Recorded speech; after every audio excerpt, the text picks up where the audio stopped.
Hello friends, my name is Muzammil Hassan and I joined Akash Digital for a 1-year program for my JEE preparation. I got 97.56 percentile in JEE Mains and an All India rank of 16,954 in JEE Advanced.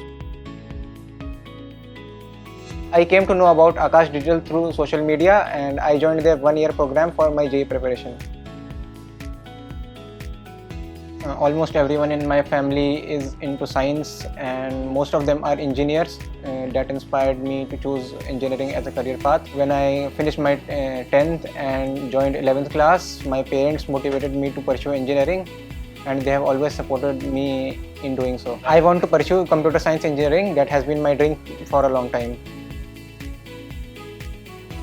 मेरी preparation strategy काफ़ी simple थी. मैं सारे lectures को live attend करता था, उनके class notes बनाता था और उनसे रिलेटेड क्वेश्चंस करता था और एक बार सोने से पहले सारे टॉपिक्स को रिवाइज कर लेता था. और जो भी मुझे डाउट्स होते थे वो नेक्स्ट डे मैं क्लासेस में टीचर्स से जाकर कंसल्ट करता था. Teachers help me a lot in analysing my mistakes and rectifying them. और अगर कोई भी टेस्ट होते थे तो मैं कोशिश करता था कि वो मिस्टेक्स मैं दोबारा ना करूँ.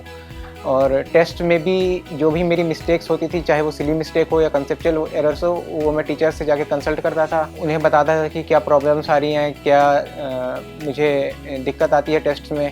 तो उन्होंने काफ़ी हेल्प की मुझे टेस्ट एनालाइज करने में और ओवरऑल मेरे मार्क्स को इम्प्रूव करने में.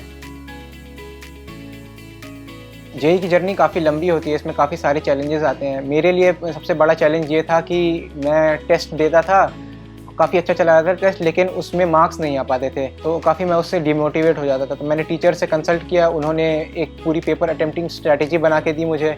उसके ऊपर मैंने वर्क किया, प्रैक्टिस किया, तब जाके मेरे स्कोर इम्प्रूव हुए and it help me a lot.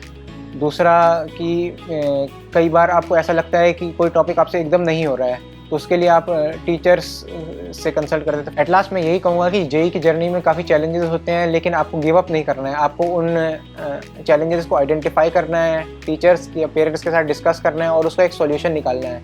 Otherwise काफ़ी बच्चे कुछ चैलेंजेस इनकाउंटर करते हैं तो फिर वो सीधा गिव अप कर देते हैं. वो नहीं करना है.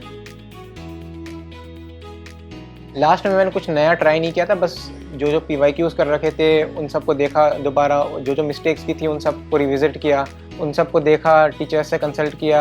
आकाश की जो लास्ट में क्लासेस रिवीजन क्लासेस हुई थी उनको अटेंड किया. उनसे काफ़ी कुछ हेल्प मिला which help me in my final JEE advance exam. Future JEE aspirants को मैं यही एडवाइस दूंगा कि आप सारे लेक्चर्स लाइव अटेंड कीजिए, क्योंकि अगर आप लाइव अटेंड नहीं करते हैं तो उसका बैकलॉग बन जाता है, फिर उसको कवर करना मुश्किल हो जाता है, फिर बैकलॉग पाइल अप हो जाता है. दूसरा, लाइव लेक्चर्स में नोट्स बनाएं, क्योंकि कई बच्चे करते हैं कि बाद में लेक्चर देखने के बाद नोट्स बनाएंगे तो उसमें काफ़ी टाइम वेस्ट हो जाता है. तीसरा, रेगुलर प्रैक्टिस करना है, क्योंकि वो आपके कॉन्सेप्ट्स को ब्रशअप करने में हेल्प करता है. चौथा, आपको सारे जो भी आपने पढ़ा है उसको उसी दिन सेम डे रिवाइज करना है, क्योंकि आपको उससे ये पता चलेगा कि आप कहाँ पे लैग बिहाइंड कर रहे हो. आपको सारे रेगुलर टेस्ट देने हैं, क्योंकि उससे आपको पता चलेगा कि आपके कौन कौन से वीक टॉपिक्स हैं, कहाँ पे आपको वर्कआउट करना है. आपको रेगुलर टेस्ट देने हैं, उनके एरर एनालिसिस करनी है. टीचर्स को कंसल्ट करके जो आपके वीक टॉपिक्स हैं उनको दोबारा रिविजिट करो. एट लास्ट मैं यही कहूँगा कि आपको अपने हेल्थ का ध्यान रखना है. जो भी आपके सोशल मीडिया या गेमिंग वाली डिस्ट्रैक्शंस हैं उनको मिनिमाइज़ करना है और उस टाइम को ज़्यादा से ज़्यादा पढ़ाई में इन्वेस्ट करना है और अपने हेल्थ का ध्यान रखना है. वरना ऐसा होता है कि कई बार बीमार हो जाते हैं, उसकी वजह से लेक्चर्स अटेंड नहीं कर पाते हैं, फिर वो बैकलॉग्स बन जाते हैं, फिर वो पाइल अप होते एट द एंड आपका लैग बिहाइंड कर जाते हैं. All the best and thank you.